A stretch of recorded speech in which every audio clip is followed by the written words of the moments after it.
দেশের নৌপথে ৬টি নতুন ফেরি সংযুক্ত করা হবে বলে জানিয়েছেন নৌ পরিবহন উপদেষ্টা ব্রিগেডিয়ার জেনারেল অবসরপ্রাপ্ত ডক্টর এম সাখাওয়াত হোসেন।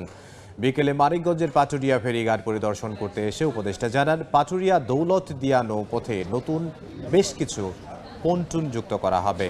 এছাড়াও শিমুলিতে একটি নতুন নৌবন্দর সহ আরও কয়েকটি সি পট তৈরি করার আশ্বাস দিয়েছেন তিনি। এ সময় নৌ পরিবহন মন্ত্রণালয়ের সচিব ও বিআইডব্লিউটি এর কর্মকর্তা সহ জেলা প্রশাসনের কর্মকর্তারা উপস্থিত ছিলেন।